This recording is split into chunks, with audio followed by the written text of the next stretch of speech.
cette année est encore en commodal et je vous crois nombreux en ligne. En tant que membre de la commission qui pilote le séminaire interfacultaire en environnement, j'ai l'honneur de vous accueillir à la deuxième conférence du cycle de cette année qui porte sur la justice et l'injustice environnementale, altérité, vulnérabilité, pauvreté. C'est un programme très ambitieux cette année qui met au premier plan les questions sociétales avec l'éthique et le droit en appui. On ne va pas faire trop de droit, rassurez-vous. Au fond, il s'agit de partir de l'injustice environnementale, la vulnérabilité. Et derrière ces concepts ou ces constats, est-ce qu'il existe des droits? C'est l'une des questions qui se pose.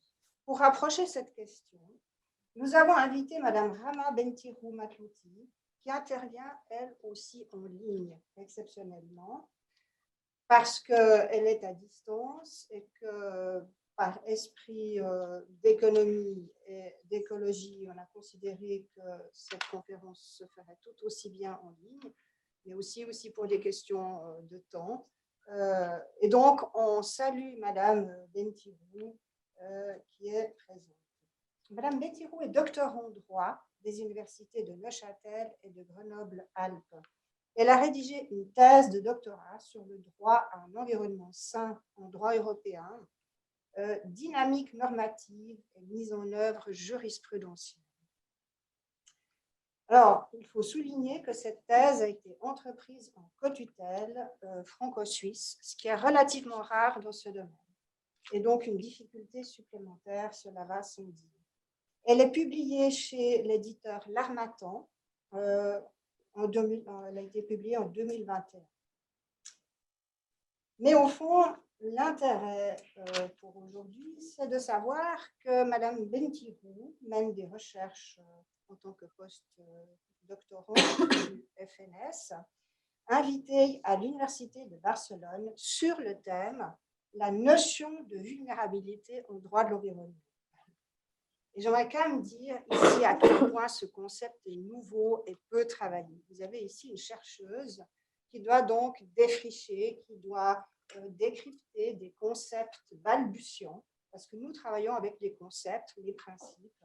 Et donc, je pense que Mme Bentirou est véritablement la personne qui peut parler de ce thème ce soir.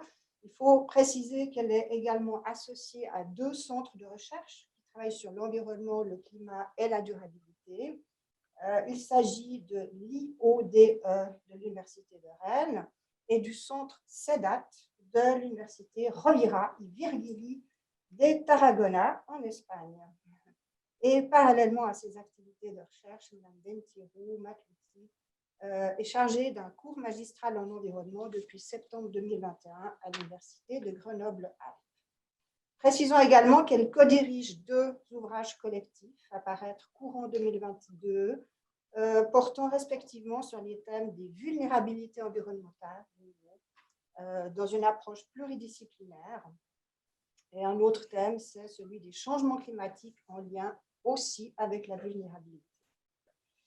Donc, Mme Bentirou est une grande spécialiste de ces questions pleinement nouvelles.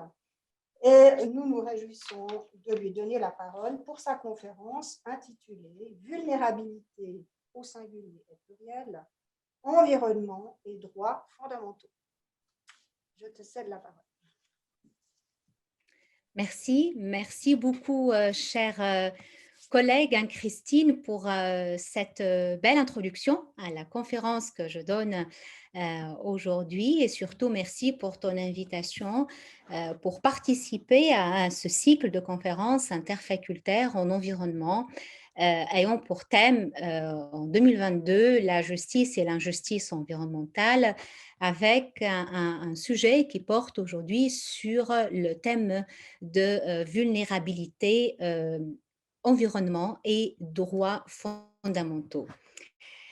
Quand la professeure Favre m'avait adressé une invitation pour intervenir dans le cadre de ce séminaire interfacultaire, j'étais très ravie au début, ravie parce que c'est toujours un plaisir de rencontrer Christine en live ou bien via Zoom, ravie parce qu'il s'agit pour moi d'intervenir sur une thématique qui fait partie de mes domaines de recherche et qui me passionne énormément aussi.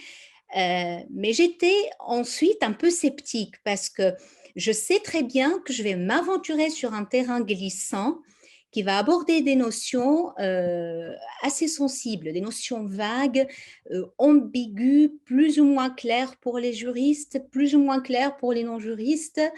Non seulement ça, mais en plus, il va falloir faire appel à d'autres disciplines qui ne sont pas nécessairement des disciplines juridiques pour comprendre en fait la vulnérabilité en lien avec l'environnement et les droits fondamentaux. Pourquoi faire appel à d'autres disciplines, vu d'abord l'interdisciplinarité de la notion de vulnérabilité qu'on trouve un peu partout aujourd'hui, non seulement en droit, mais également parce que aujourd'hui le droit, que ce soit le droit interne, le droit régional ou le droit international de l'environnement, à mon avis, et ça on va le voir au fur et à mesure de la présentation, n'est plus capable d'une manière satisfaisante, n'est plus capable à répondre aux besoins et aux défis de la protection de l'environnement, aux défis des changements climatiques, entendus dans un sens large. Donc aujourd'hui, le droit, les juristes doivent s'ouvrir sur d'autres disciplines pour apporter des réponses, apporter des réponses beaucoup plus concrètes aux enjeux climatiques, surtout quand il est question d'examiner une notion comme la vulnérabilité ou les vulnérabilités environnementales en lien avec les droits fondamentaux. La question est assez sensible parce que quand on parle de droits fondamentaux, on va évoquer un noyau dur, le noyau dur des droits fondamentaux qui est la dignité humaine. Donc on peut très bien comprendre qu'on est face à trois éléments qui sont à la fois fragiles et porteurs de fragilité, la vulnérabilité, les droits fondamentaux et l'environnement.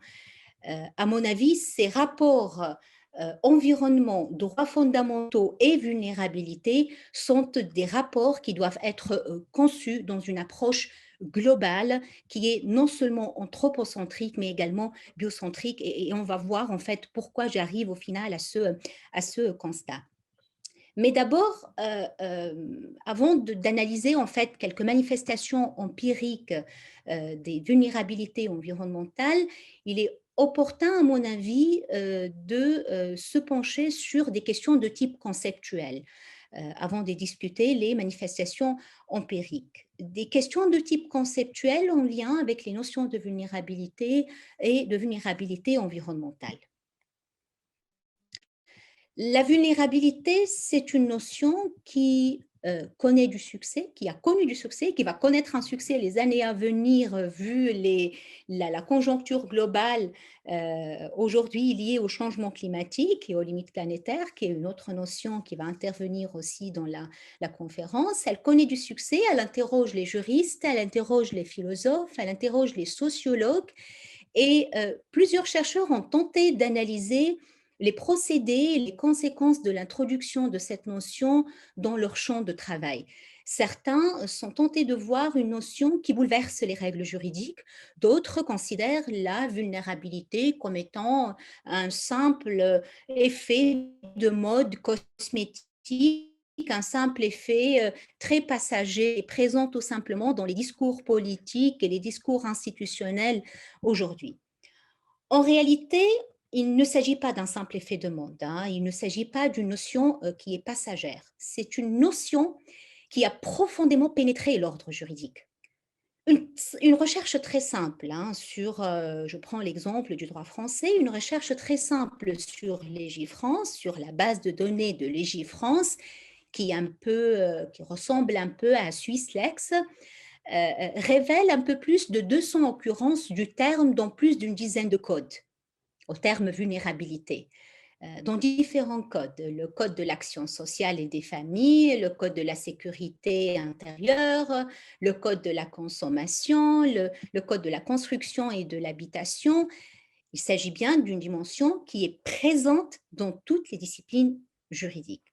En droit pénal, par exemple, on parle de vulnérabilité de la victime qui constitue une circonstance aggravante de certaines infractions, voire un élément constitutif d'autres. En droit social, on mentionne ou on parle de familles vulnérables en situation de précarité ou de pauvreté. Le code de la route, il exige du conducteur qu'il fasse preuve d'une prudence accrue à l'égard des usagers les plus vulnérables.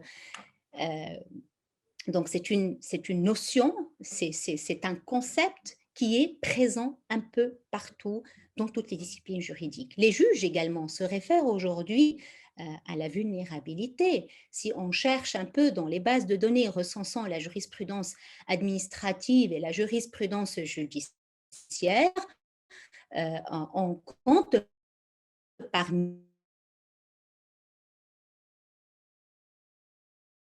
les références en lien avec les territoires, soit en lien avec les projets en construction ou des personnes. Donc, il y a une diversité des occurrences du terme qui est très remarquable aujourd'hui, au point qu'un doute peut poindre quant à la cohérence du contenu qui est donné à la notion, parce que la vulnérabilité en droit pénal ne signifie pas la même chose la vulnérabilité en droit administratif ou la vulnérabilité en droit de l'environnement.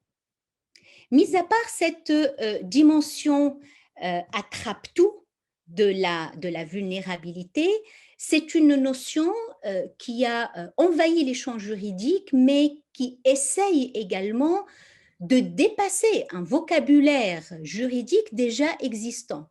Elle essaye de le dépasser, elle essaye de le superposer, elle essaye de supplanter des notions, comme par exemple la notion de la pauvreté, la notion d'exclusion sociale, sans toutefois les faire disparaître. Je vais prendre un exemple très significatif.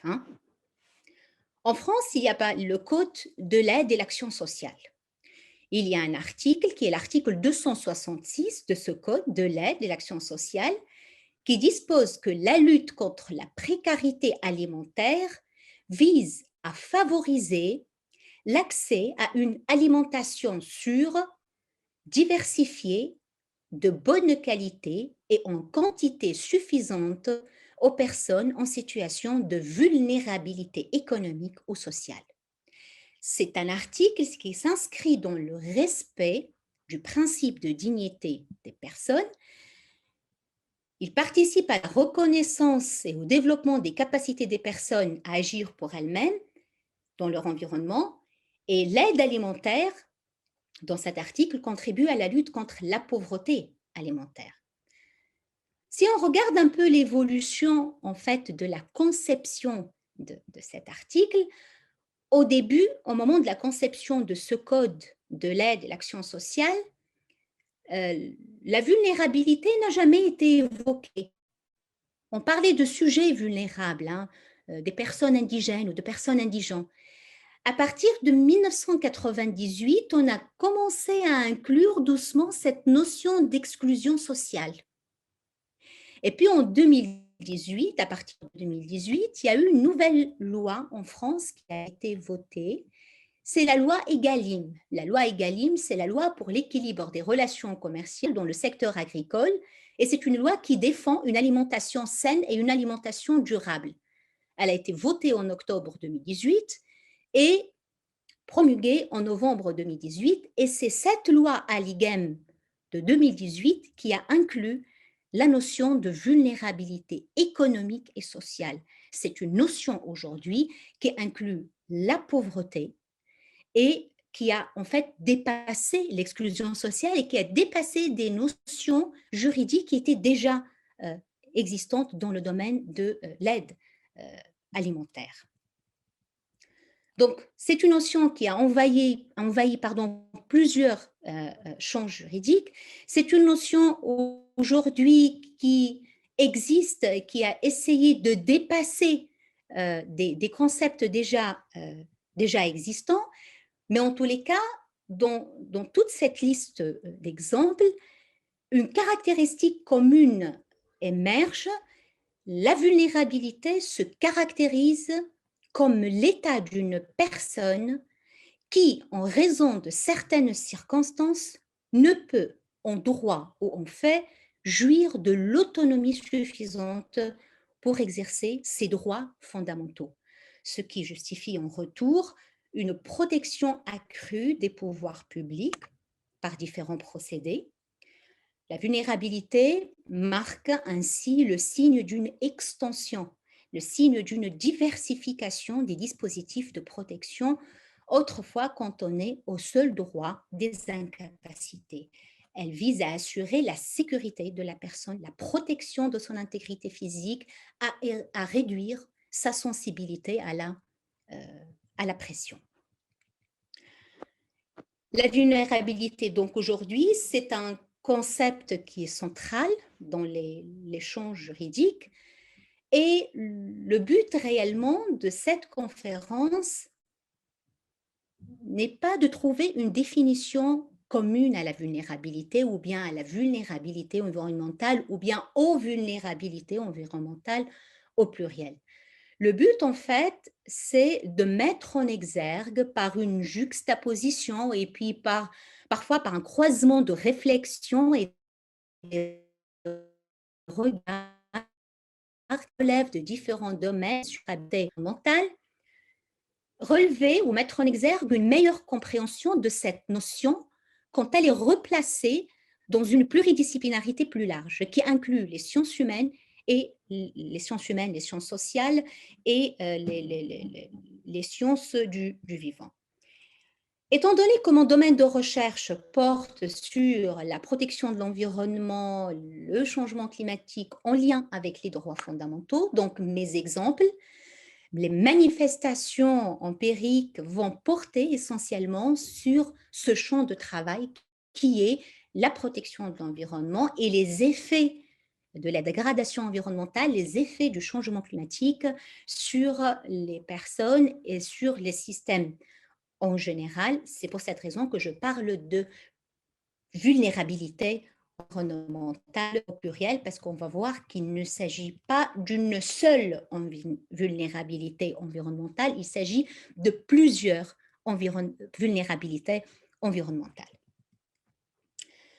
Dans le cadre de manifestations empiriques de ces vulnérabilités environnementales, il y a des exemples divers, mais j'ai choisi en fait de vous parler de deux exemples qui font un lien entre le droit et le non-droit.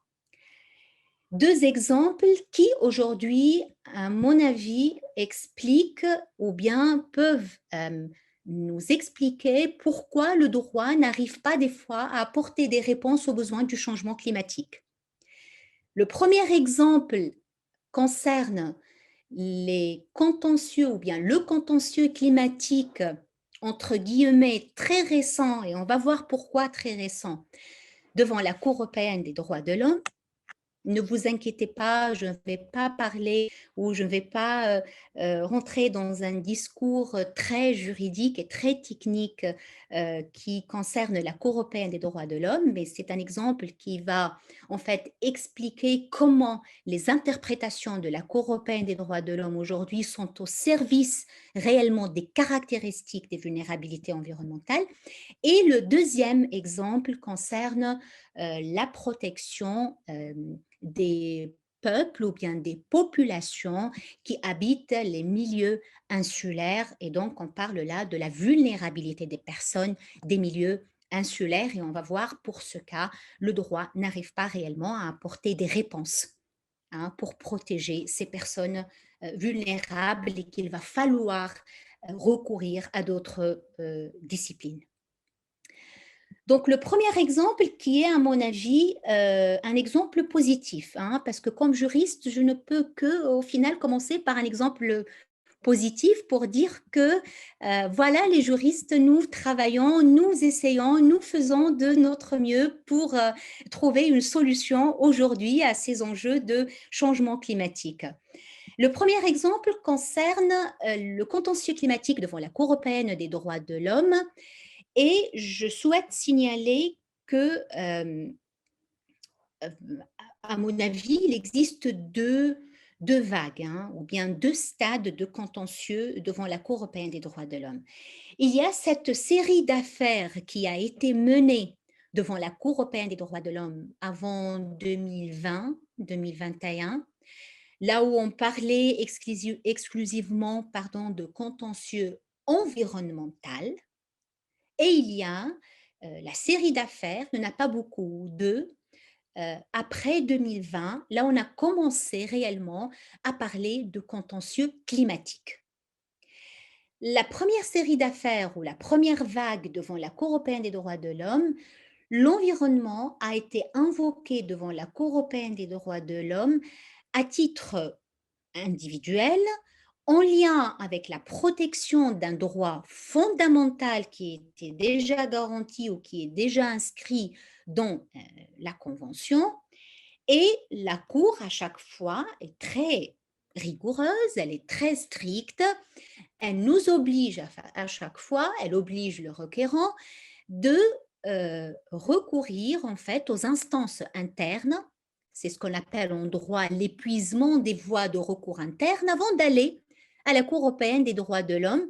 Pourquoi? Tout simplement parce qu'il y a un principe qui est le principe de subsidiarité que la Cour respecte. La Cour intervient à titre subsidiaire et il y a la marge nationale d'appréciation, c'est-à-dire la Cour nous dit écoutez, moi je peux me prononcer sur une affaire, je peux intervenir pour régler un litige environnemental, mais à condition, écoutez, allez voir d'abord les instances internes, régler le problème à l'échelle interne avant de venir voir la Cour européenne des droits de l'homme. Et dans cette série d'affaires, la Cour européenne des droits de l'homme a été très attentive à un critère formel qui est l'épuisement des voies de recours internes avec les délais le délai donc de 6 mois qui est après modifié à partir de février 2022, 4 mois. Et quand il y a une affaire qui ne respecte pas ce délai, la Cour refuse de se prononcer, même quand il s'agit d'un litige environnemental, là où la santé humaine est en jeu, là où il s'agit réellement d'une personne vulnérable. Le juge européen Jim Eyck souligne que jusqu'à présent, aucune décision qui est spécifique sur les changements climatiques n'a été rendue par la Cour européenne des droits de l'homme. Il y a eu un peu plus de 300 décisions et arrêts qui tranchent dans des questions environnementales, mais la Cour n'a pas eu l'habitude de trancher sur des questions qui concernent l'urgence, l'obligation de coopération, l'obligation collective, etc., en matière de changement climatique. À la fin de l'année dernière, il y a eu 2 requêtes qui ont été déposées devant la Cour et ces requêtes ont toutes un point commun qui est de traiter du sort du vulnérable. Les 2 requêtes sont les suivantes. Une requête qui a été déposée en septembre 2020 devant la Cour européenne des droits de l'homme. Elle a été portée par 6 jeunes Portugais. 6 jeunes Portugais, c'est un groupe vulnérable considéré par la Cour parce qu'il s'agit de mineurs. Face aux fortes vagues de chaleur et aux incendies de forêt dévastateurs meurtriers de 2017, ces jeunes Portugais s'appuient sur les pronostics scientifiques indiquant que la trajectoire actuelle d'augmentation de la température d'environ 3 degrés Celsius va entraîner 30 fois plus de décès en Europe occidentale d'ici la période 2071 et 2100. Afin de les préserver, donc afin de préserver leurs droits et leur vie de ces risques et s'assurer de leur avenir, ces jeunes Portugais ont demandé que la Cour retienne la responsabilité de 30 États partis sur la base des articles 2, 8 et 14 de la Convention européenne des droits de l'homme.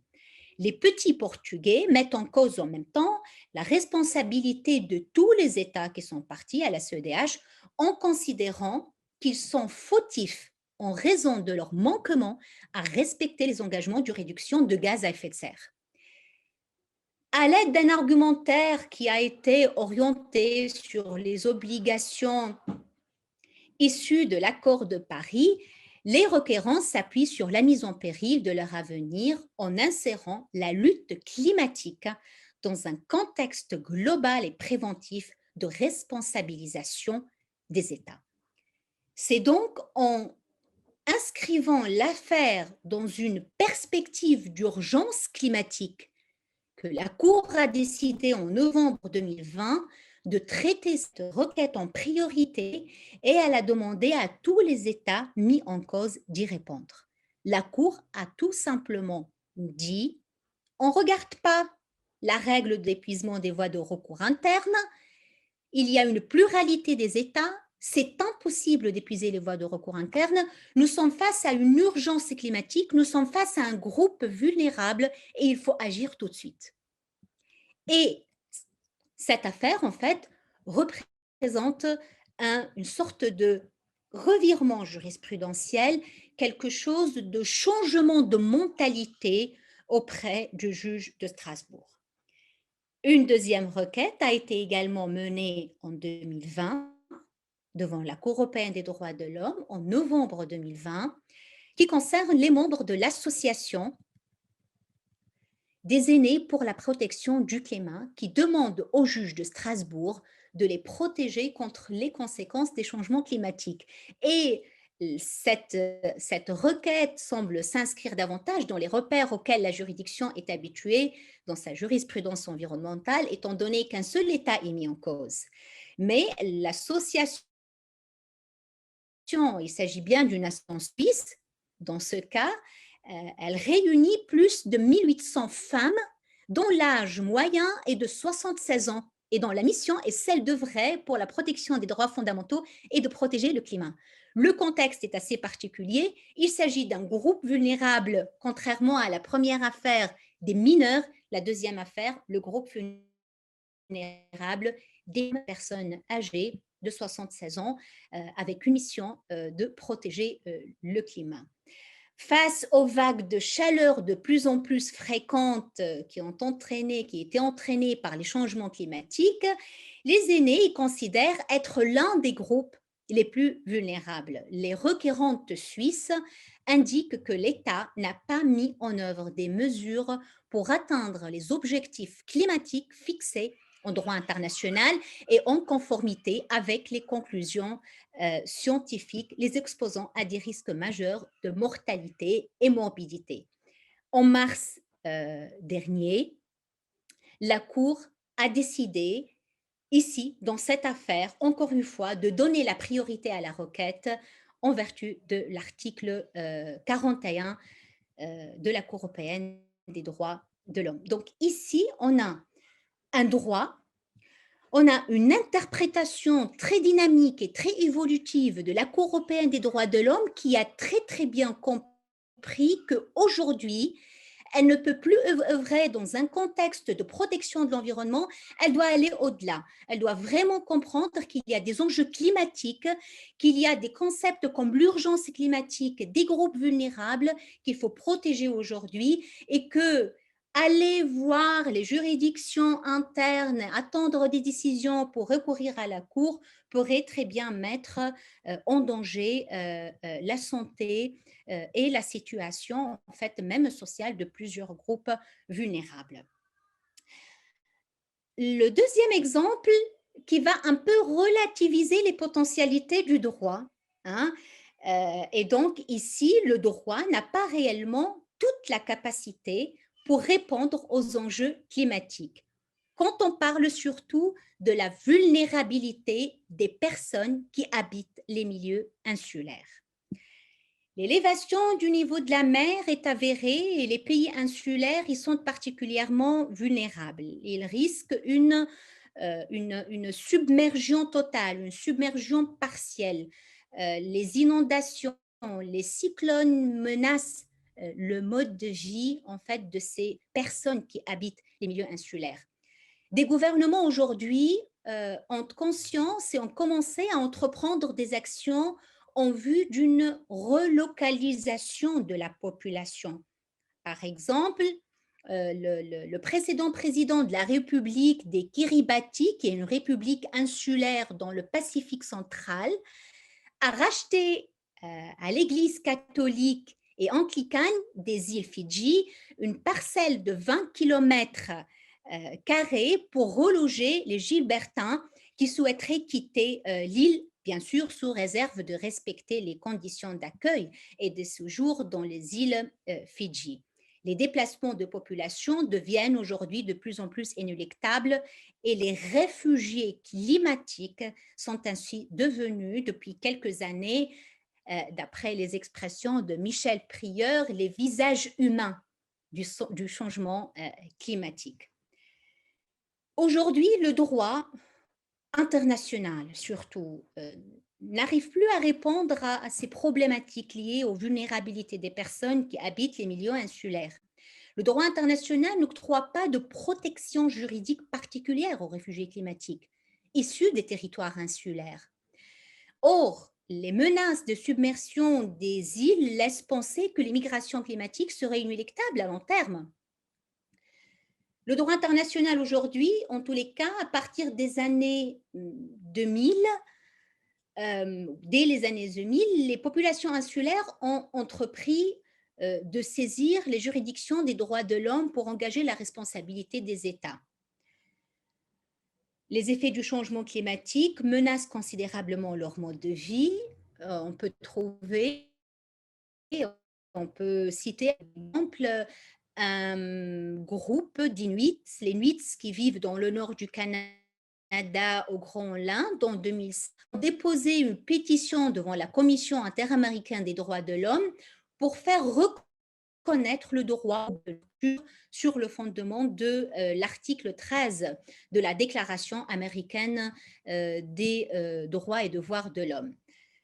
Selon cette pétition, les émissions de gaz à effet de serre qui proviennent des États-Unis étaient à l'origine de graves dégradations du milieu arctique qui conduiraient à une modification radicale de leur mode de vie.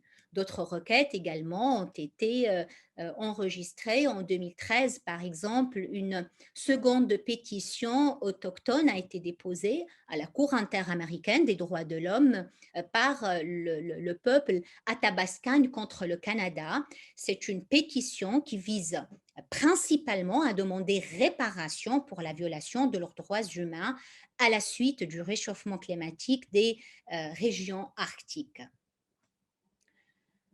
Face à ces pétitions, il y a eu une demande en droit international pour créer une catégorie juridique qui est la catégorie des réfugiés climatiques. Et certains chercheurs ont dit que si on va faire créer cette catégorie de réfugiés climatiques, on va complètement ignorer des spécificités, des situations des personnes déplacées. Pourquoi? Parce que la notion générique de réfugiés climatiques occulterait la diversité des situations et des solutions que le droit international peut proposer. Autant les niveaux de développement, les régimes politiques, les politiques migratoires internes que les contraintes géographiques diffèrent selon les pays. À l'heure actuelle, donc, en droit international, on n'a pas de protection pour ces personnes vulnérables qui vivent dans ces milieux insulaires. Et même la Convention de Genève qui est relative au statut de réfugié, n'inclut pas en fait la notion de réfugié climatique ou bien de réfugié environnemental. Le droit aujourd'hui se trouve incapable de répondre à la création aux besoins en fait d'une nouvelle catégorie vulnérable, les réfugiés climatiques.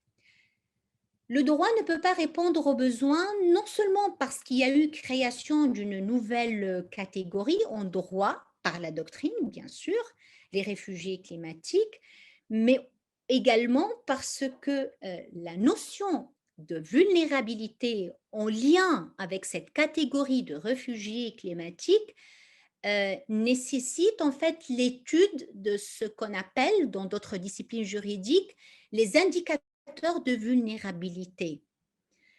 il faut comprendre quand est-ce qu'on peut dire qu'un milieu est devenu vulnérable. Les écologistes aujourd'hui ont compris que la vulnérabilité peut être évaluée à plusieurs niveaux écologiques et qu'elle résulte de la combinaison de 3 éléments essentiels: l'exposition, la sensibilité et la capacité adaptative. Et le droit, sans cette vision globale qui va être en fait expliquée, analysée, explorée par l'écologie, ne va pas aujourd'hui pouvoir protéger des personnes vulnérables qui vivent dans ces milieux euh, insulaires. Il y a seules ces sciences, entre guillemets, non juridiques qui peuvent donner des définitions à ces notions. L'exposition, par exemple, qui est définie comme le degré auquel une entité écologique subit une perturbation ou un stress environnemental. Est-ce que le droit aujourd'hui est capable de répondre à ce qu'on entend par stress environnemental?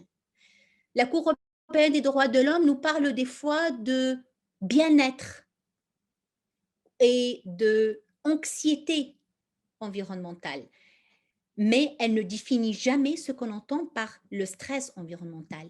Il n'y a que les disciplines non juridiques qui peuvent répondre à ces questions. La sensibilité, qui est également intimement liée à la vulnérabilité, le degré auquel une entité écologique peut être modifiée ou affectée par une perturbation ou un stress environnemental donné. Le droit n'est plus capable aujourd'hui de répondre à plusieurs autres types de vulnérabilité. Quand on parle de vulnérabilité environnementale ou bien de vulnérabilité au changement climatique, aujourd'hui, la vulnérabilité au changement climatique n'est pas uniforme, elle présente plusieurs facettes. Elle varie dans le temps, elle varie dans l'espace. Les différents aspects de la vulnérabilité au changement climatique peuvent être abordés par une classification thématique selon le secteur sur lequel des effets sont observés. Et le droit ne peut pas aujourd'hui donner en fait des définitions ou donner des classifications sur la vulnérabilité au changement climatique. Il y a eu tout un projet européen qui s'appelle le projet MAUVE, qui nous a en fait proposé une typologie des vulnérabilités selon 6 axes. La vulnérabilité physique, la vulnérabilité environnementale, la vulnérabilité économique, la vulnérabilité sanitaire, la vulnérabilité culturelle, la vulnérabilité institutionnelle qui concerne même l'organisation et le fonctionnement des sociétés et des institutions. Par exemple, la dégradation de l'image des autorités locales suite à une catastrophe naturelle qui a été mal gérée. Donc, le droit aujourd'hui ne peut pas, en fait, présenter, expliquer ces différentes facettes de vulnérabilité liées au changement climatique. Il ne peut pas également répondre aux besoins de ces personnes vulnérables qui habitent les îles insulaires en expliquant par exemple la crise biologique au sein des îles. Parce que la crise biologique au sein de ces milieux insulaires ne se résume pas exclusivement aux extinctions d'espèces, aux réductions en termes d'abondance, de distribution. Également, il y a la diversité génétique des espèces indigènes qui ont été observées, tout comme la perte d'interaction biotique, ce qui peut avoir de profonds impacts sur les écosystèmes. Et aujourd'hui, le droit, si on peut ou on veut, on a la volonté un jour d'imaginer en fait l'élaboration d'une convention internationale sur les réfugiés climatiques ou une convention internationale qui protège en fait les personnes vulnérables qui habitent les milieux insulaires. Et il faut obligatoirement qu'il y ait des experts qui peuvent analyser les crises biologiques sur ces milieux insulaires.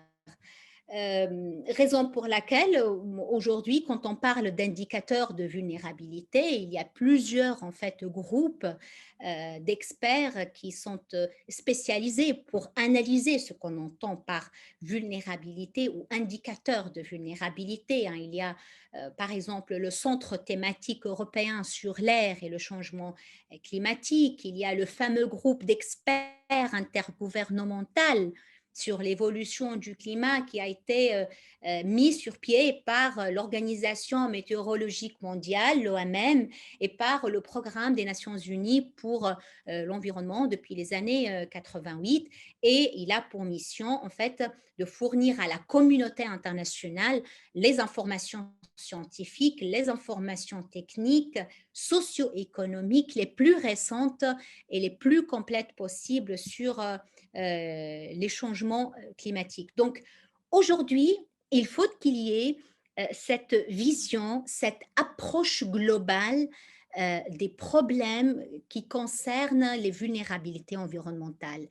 On ne peut plus aujourd'hui œuvrer dans une approche purement juridique ou purement droit de l'hommiste pour résoudre des problèmes liés à la vulnérabilité des personnes qui vivent dans les milieux insulaires ou bien pour régler des problèmes qui sont liés à la protection de la santé humaine qui a été en fait affectée par les changements climatiques. Aujourd'hui, on a besoin d'une approche globale qui réunit à la fois, en fait, un regard juridique, parce que si l'on veuille ou pas, le juge aujourd'hui intervient avec des outils, avec des méthodes qui évoluent en fait selon les affaires, surtout la Cour européenne des droits de l'homme qui fait un travail extraordinaire en fait, surtout depuis les années 2020 et qui commence à prendre en considération l'enjeu du changement climatique aujourd'hui. Donc, elle ne raisonne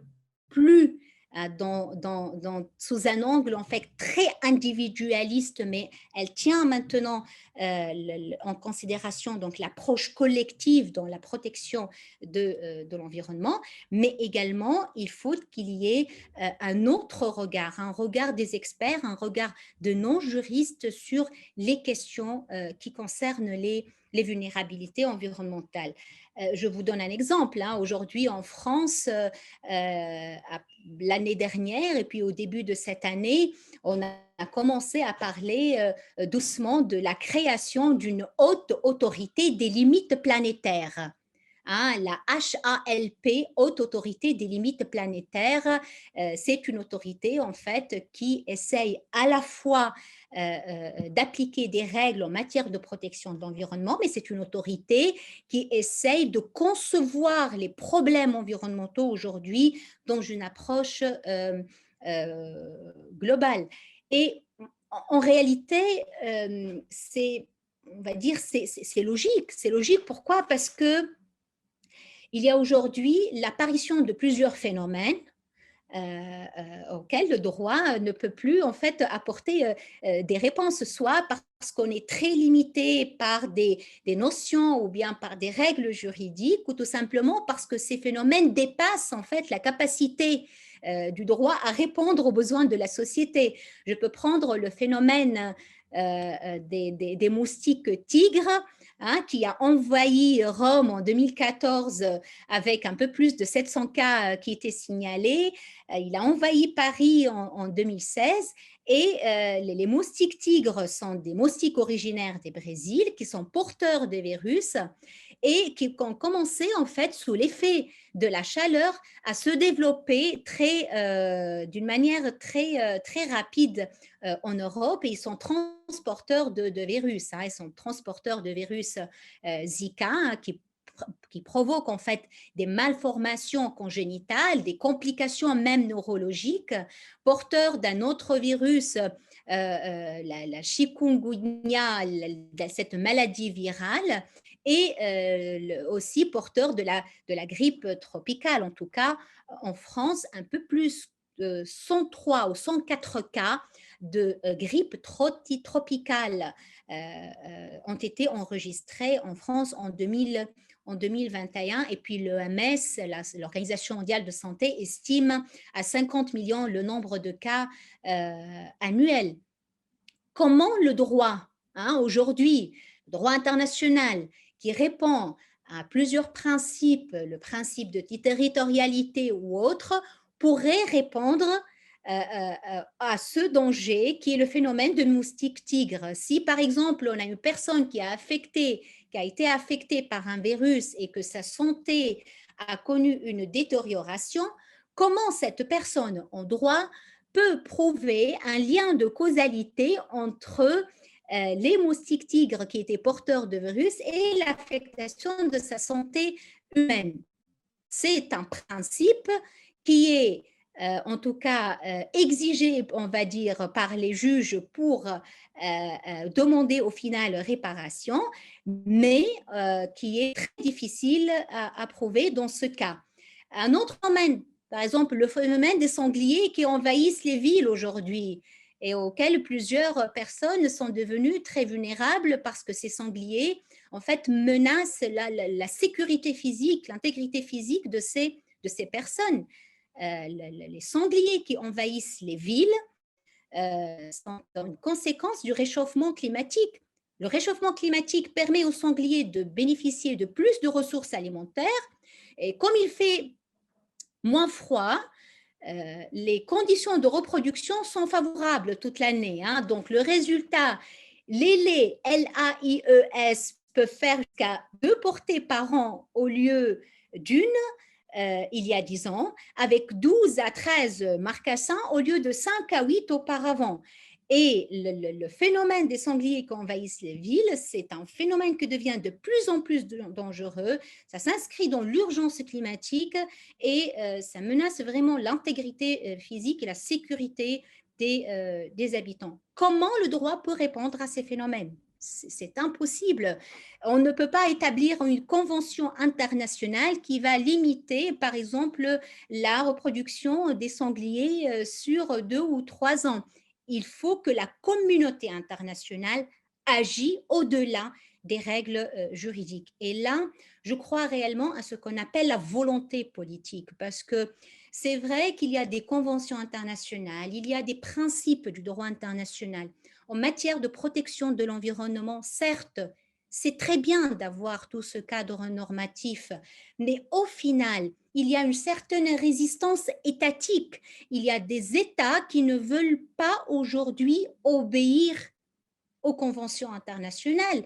Il y a une certaine résistance étatique, il y a des États qui refusent de mettre en œuvre, en fait, d'appliquer certaines décisions qui sont rendues par les juges à l'échelle internationale pour des considérations économiques, pour des considérations politiques, certes, mais aujourd'hui, il faut qu'il y ait une volonté en fait commune des juristes et des non-juristes pour travailler sur ces problèmes liés aux vulnérabilités environnementales. En tous les cas, j'espère, j'ai 3 enfants et j'espère un jour voir mes enfants vivre dans une planète meilleure. Probablement, nous arrivons tous un jour à voir un monde meilleur sur l'environnement, mais d'ici là, je pense que nous devons travailler tous pour une meilleure protection de nos droits pour les humains et des droits non humains. Merci beaucoup pour votre attention et puis je reste disponible pour toute question. Merci à vous.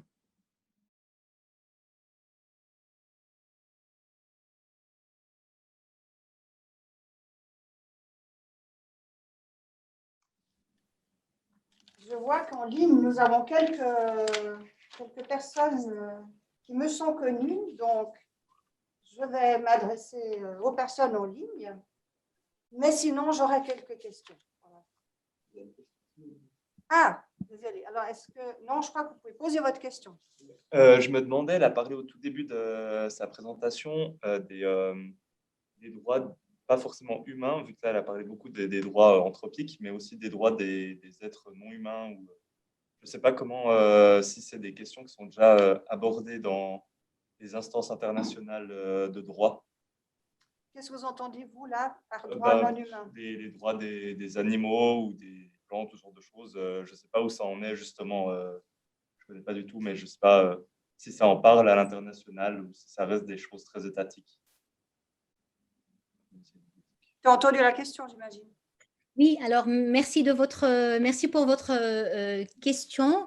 À ma connaissance, parce que je ne suis pas vraiment spécialiste de ces droits non humains, mais je sais très bien qu'actuellement, il y a des travaux, des recherches qui portent sur le droit des animaux et le bien-être animal. Et qu'au niveau international, en fait, il y a des travaux qui se préparent doucement vers l'élaboration de quelque chose de soft. De soft law sur le bien-être animal et la protection des droits des animaux.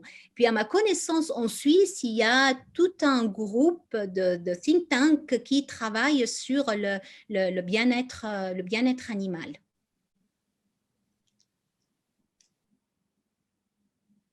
Merci.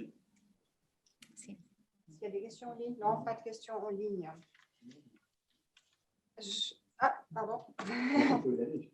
Non, vas-y, Antoine. Merci beaucoup pour la conférence. J'avais juste une question par rapport à l'aspect contraignant de la Cour des droits de l'homme à Strasbourg. On a vu qu'il y avait en tout cas un cas suisse. Je sais qu'il y en a d'autres qui sont aussi pendants devant la Cour de Strasbourg. Finalement, si la Cour accepte ces recours, quelle va être la position de la Suisse ou des États qui n'ont pas répondu en fait à ces interpellations? Est-ce que la Suisse devra finalement se plier à la décision de la Cour européenne des droits de l'homme,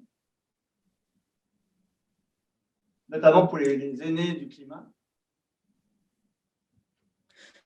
Donc, merci pour votre question. Donc, la question concerne les effets de la décision qui sera prise par la Cour européenne des droits de l'homme, en particulier pour le deuxième cas qui concerne les aînés du climat, c'est ça? Par exemple, oui.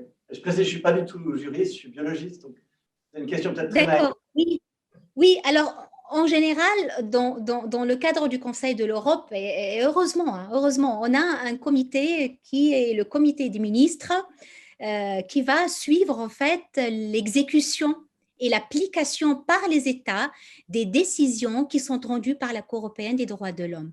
Donc, il y aura en fait tout un suivi au niveau interne pour la Suisse et pour le Portugal, en fait, pour la première affaire des 6 Portugais, les mineurs, concernant l'exécution des décisions qui sont rendues par la Cour européenne des droits de l'homme. Il y a ceux qui disent que oui, mais ce comité des ministres n'effectue pas un rôle très intéressant parce qu'au final, il y a des États qui n'appliquent pas la décision de la Cour européenne des droits de l'homme. Oui, mais attention, parce que les États ont peur de mettre en jeu leur réputation politique, leur réputation étatique. Et c'est-à-dire, au final, même s'ils n'appliquent pas ou n'exécutent pas la décision de la Cour européenne des droits de l'homme lors de la première, deuxième et troisième année, au final, ils vont finir par adopter au niveau interne, c'est une sorte de transposition, on va dire comme ça, adopter au niveau interne des règles ou bien des mesures qui vont faire écho à cette décision qui est rendue par la Cour européenne des droits de l'homme. Et en tous les cas, je pense qu'au final, la Suisse, qui dispose en tout cas de tout un arsenal juridique très intéressant en matière de protection de l'environnement, je parle sous le contrôle de la professeure Favre, qui est spécialiste en droit administratif suisse, va certainement prendre des mesures en termes pour appliquer la décision rendue par la Cour européenne des droits de l'homme. Peut-être que là, j'amène juste une précision. Il ne faut pas non plus donner tant d'envergure à ces décisions de la Cour européenne des droits de l'homme. Ce sont des décisions constatatoires. Donc, elles vont constater quoi? Qu'éventuellement, on a violé des droits de l'homme. Mais elles ne vont pas prescrire des mesures. Donc, il y a ensuite une très grande marge de manœuvre. En tout cas, dans la question climatique, ce n'est pas la Cour qui va donner les recettes, pas plus qu'aucun autre tribunal dans les actions climatiques ne l'a fait jusqu'à présent. C'est très facile pour le moment de dire les État n'a pas rempli pleinement ses obligations, il n'a pas rempli ses objectifs. Mais on n'en est que là. Tout le reste à construire. Et tout le reste, c'est comment distribuer les droits, comment distribuer les restrictions, les sacrifices, comment protéger les vulnérables. Donc, tout le reste à écrire. Et ça, aucun tribunal ne s'est prononcé sur ces questions-là. Disons que l'affaire suisse, elle présente encore un autre volet qui probablement est beaucoup plus conséquent, qui peut ne pas être perceptible d'emblée. Et je pense que c'est celui qui va sortir victorieux, ce volet-là. C'est le volet procédural. En Suisse, nous n'avons pas de tribunal devant lequel on puisse réellement se plaindre que l'on est menacé par des questions environnementales globales ou climatiques globales. Et donc, il faut bien repartir de l'affaire. L'affaire des aînés a été jugée irrecevable à tous les États internes, à toutes les instances internes. On a dit, vous n'avez pas la voix au chapitre. Et donc, je pense que sur ce plan-là, la Suisse va se faire retoquer. Et donc, ça, c'est un pas considérable qui va obliger la Suisse à réorganiser ses critères d'accès aux juges. Ça, c'est énorme. Maintenant, il faut juste être conscient que le juge ne pourra jamais faire un programme politique, ne pourra jamais maîtriser des politiques globales. Voilà. Alors, ça, là, j'enchaîne avec ma question parce qu'au fond, tu as l'air de dire le droit ne répond pas, le droit international ne répond pas. Bon, là, en ce moment, on a compris, il est carencé, il n'y a pas de règles qui disent ce qu'il faut faire, ni à quel moment on peut parler de vulnérabilité climatique, on est d'accord. Mais quand on est dans cette situation, est-ce que les droits de l'homme ne sont justement pas là pour supplanter ces carences et permettre à quiconque, où qu'il soit sur la planète, c'est un peu ce que font les Portugais, d'agir contre n'importe quel État? Est-ce que tu ne penses pas que c'est un scénario qui est crédible, qui a un petit peu été celui de la Cour constitutionnelle allemande, avec des Pakistanais et des Allemands? Et je rappelle que la requête des Pakistanais elle a été reçue sur la recevabilité. Après, sur le fond, la Cour a dit on ne voit pas en quoi l'Allemagne est vraiment responsable de la vulnérabilité des Pakistanais. Donc ça, pour le moment, ce discours s'en tient là.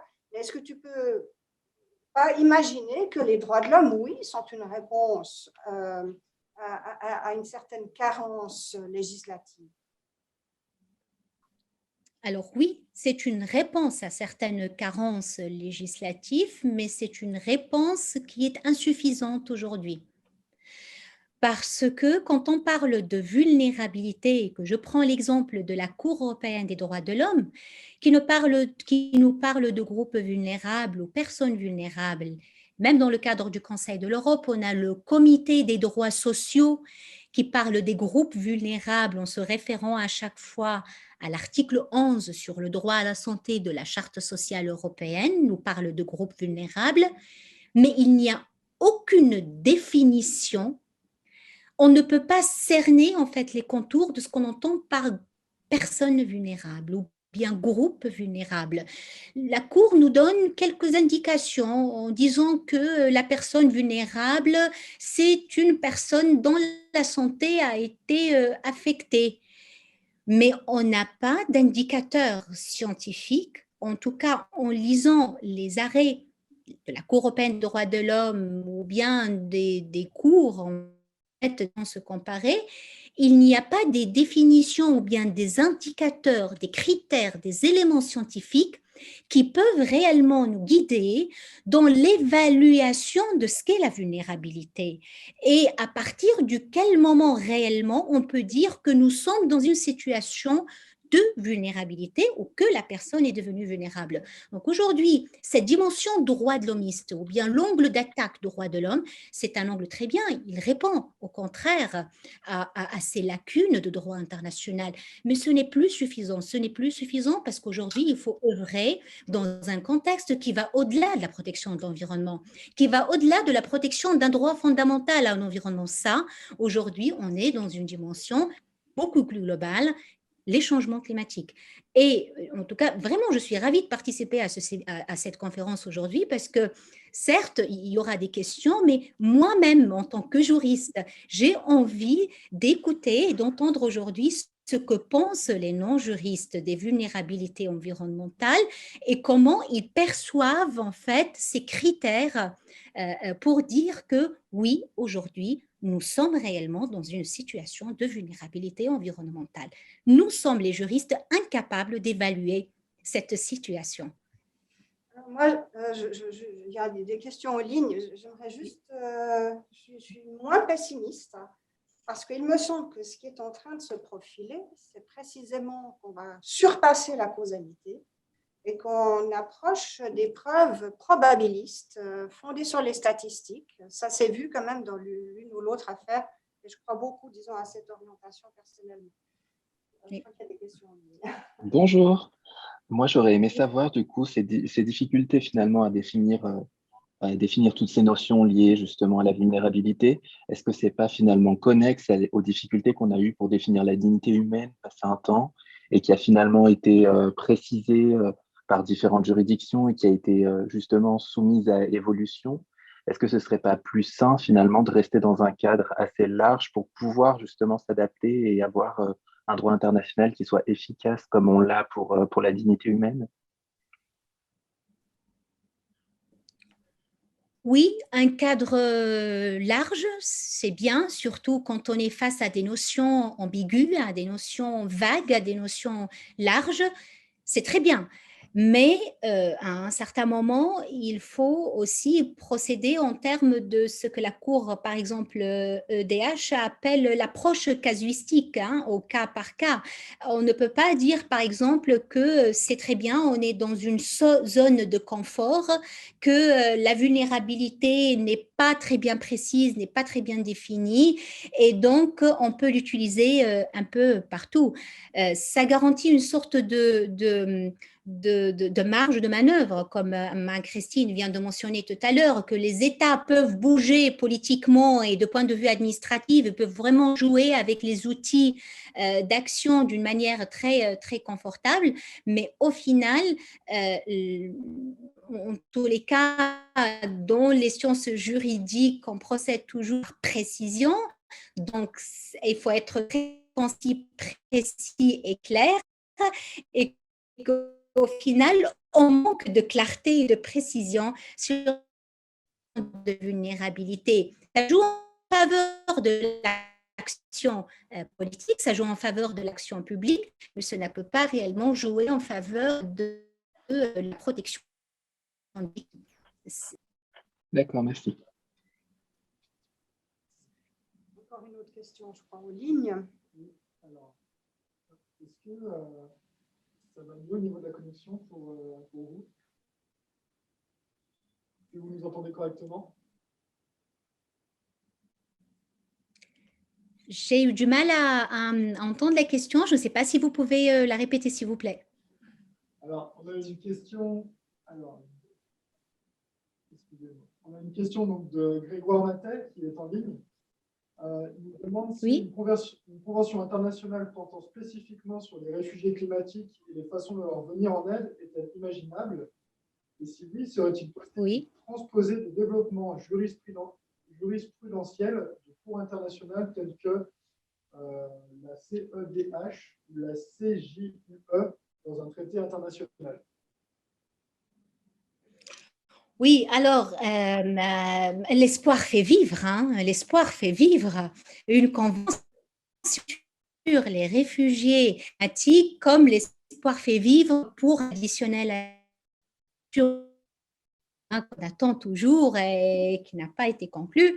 Oui, si on arrive un jour à imaginer un scénario de convention internationale sur les réfugiés climatiques, pourquoi pas, mais est-ce que réellement on arrive à la transposer en fait en droit international, de la transposer dans la jurisprudence de la Cour européenne des droits de l'homme et dans la jurisprudence de la Cour de justice de l'Union européenne, c'est un peu difficile. C'est un peu difficile parce que les deux cours ne se comportent pas de la même manière vis-à-vis du droit international comparée. Il y a une réticence de la part de la jurisprudence du Luxembourg vis-à-vis du droit international comparé. Et il y a une sorte d'audace et de réception beaucoup plus aisée de la jurisprudence et du droit international par la Cour européenne des droits de l'homme. La Cour européenne des droits de l'homme n'a vraiment aucun complexe pour faire référence aux conventions internationales. Je peux prendre le domaine de la protection de l'environnement, la Convention d'Aarhus, la Cour européenne des droits de l'homme se réfère à la Convention d'Aarhus d'une manière très aisée, sans complexe, dans la partie du droit pertinent, dans l'analyse des faits, dans l'appréciation du droit. Donc, c'est vraiment une convention qui est bienvenue. L'attitude de la Cour de Luxembourg, donc la CJUE, face au droit international est beaucoup plus complexe. C'est un juge qui se veut toujours être autonome, même vis-à-vis de la CEDH, auquel il refuse, en tout cas toujours, d'adhérer. Et c'est un juge qui considère que son droit européen, son droit de l'UE, le droit primaire dérivé et même sa jurisprudence est un droit qui est complet, tout à fait capable de répondre aujourd'hui aux besoins, aux enjeux environnementaux. Donc, imaginez une convention internationale sur les réfugiés climatiques, oui, pourquoi pas, un jour, j'espère, mais la réception de cette convention dans le cadre du Conseil de l'Europe et dans le cadre de l'Union européenne ne sera pas effectuée de la même manière. Je pense que j'ai un problème pour ma vidéo qui n'arrive pas à démarrer. Je ne sais pas pourquoi, mais je vous vois très bien et je vous entends bien également. Nous, on t'entend bien depuis qu'on a coupé la vidéo. Donc, on ne te voit pas, mais c'est très dommage, mais disons, on t'entend. Voilà. Bah, super. Voilà, là, le retour au live. D'accord. Un magicien. Moi,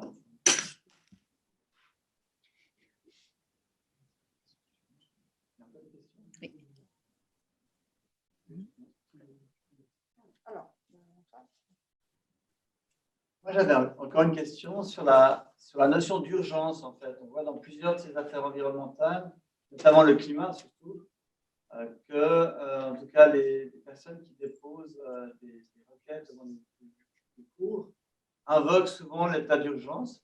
Je ne connais pas les termes juridiques exacts, mais on a vu en Suisse, en tout cas, que plusieurs cours ont finalement refusé, notamment le tribunal fédéral. Donc, cet état d'urgence. Donc, je me posais la question de savoir comment la Cour européenne des droits de l'homme risquait, puisqu'elle n'a pas encore statué dessus, de se positionner par rapport à cette question d'urgence, et si ça pourrait avoir un effet rétroactif sur des cours comme celle de Suisse ou d'autres pays, en termes de jurisprudence. Est-ce que ça pourrait tout d'un coup dire bah, finalement cette notion d'urgence qui a été évoquée, elle est juste, elle est justifiée. Alors, sur la notion d'urgence évoquée dans la jurisprudence de la Cour européenne des droits de l'homme, il n'y a pas plusieurs arrêts dans lesquels on trouve la Cour européenne des droits de l'homme parle de notion d'urgence environnementale ou d'urgence climatique. Et puis, en général, quand le concept est évoqué, il est généralement évoqué par les requérants et non pas par le juge d'une manière spontanée ou volontaire. Après, jusqu'à quel point, en fait, l'influence de cette urgence climatique sur les litiges peut, en fait, influencer le juge suisse,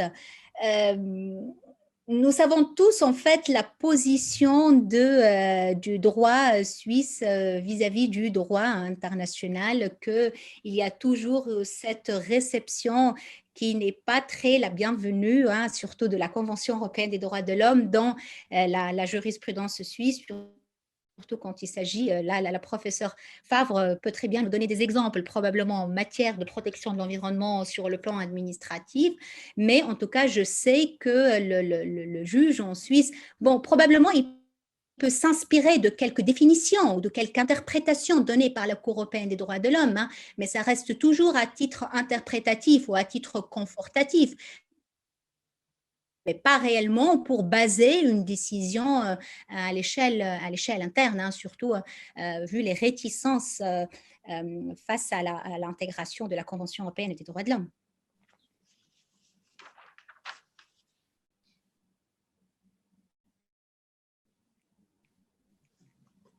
Est-ce qu'il y a encore une question dans la salle? En tout cas, je remercie le public d'être resté présent pour cette conférence extrêmement intéressante.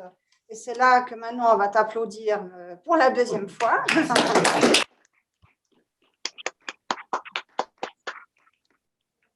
Je saurais relever à quel point c'est un thème difficile. Je le savais bien, hein, disons, en te confiant cette mission, mais tu nous as tellement parlé de tes travaux sur la vulnérabilité, donc on est vraiment ici à l'aube de toutes ces questions. Elles sont en balbutiement, comme tu l'as dit, elles ne sont pas encore bien formulées. De quoi s'inspirer? C'est là peut-être, j'en terminerai, hein, rassurez-vous, mais peut-être d'expliquer le travail de juriste se fait comme un millefeuille, il se fait par couches. Et donc, on travaille aussi beaucoup par analogie. Quand on n'a rien, Madame Bentiro a dit, il n'y a rien pour le moment, il n'y a pas de texte, il y a un problème. Le problème, il est évident, il est notoire, mais on n'a pas de texte. Et donc, quand on n'a pas de texte, il y a quand même des juges, il y a quand même des jugements. C'est ça qu'il faut comprendre parce que nous travaillons par analogie, etc. C'est pour ça que j'évoquais des affaires que je trouve extrêmement intéressantes et récentes, qui ont admis la preuve probabiliste, statistique. Donc, des personnes qui ne disent pas qu'elles souffrent réellement d'atteinte à la santé, mais il est prouvé que lorsqu'elles ont côtoyé telle entreprise et tel problème environnemental, elles risquent un jour dans leur vie de... C'est un pas énorme, ça. Et donc, pour moi, ça, ce sont des pas de géants qui peuvent absolument être collés dans un domaine comme le domaine climatique. Mais c'est vrai que dans le domaine climatique, il y a aussi la question de la temporalité que le juge n'a pas compris, spécialement le juge suisse qui dit on a encore le temps, parce qu'il a lu le message du Conseil fédéral qui n'a jamais parlé d'urgence climatique. Donc, le grand fautif chez nous, c'est le Conseil fédéral, ce n'est pas le juge. Et donc, ensuite, le juge pense qu'on a le temps parce que le Conseil fédéral a un programme et puis il suffit de le suivre, n'est-ce pas? Et donc, on voit bien là que le juge doit aussi comprendre qu'en matière climatique, ce qui existe déjà, ce qui a déjà créé une empreinte, c'est pour toujours et qu'on ne peut pas revenir. Donc ça, il n'a absolument pas compris. Non, mais je veux dire, ça, c'est quelque chose, je sais que le public devant lequel je l'exprime, voilà, connaît ça très, très bien. Et effectivement, c'est là la question interdisciplinaire que tu évoquais, c'est que nous, juristes, nous devons comprendre de quoi on parle. La question climatique, elle a vraiment cet effet d'écoulement du temps qui font que la montre est encore plus urgente à cause de tout ce qui plombe et sur lequel on ne peut pas véritablement avoir de rétroactif. Enfin, voilà. C'était vraiment passionnant, difficile, mais je te remercie infiniment. Merci à toi, Christine. Merci beaucoup. Voilà, ben, nous aurons une conférence également extrêmement intéressante par un de nos collègues sur le site mercredi prochain, le professeur Johan Arifin, qui va nous parler des savoirs ancestraux dans la conservation et l'utilisation de la diversité biologique.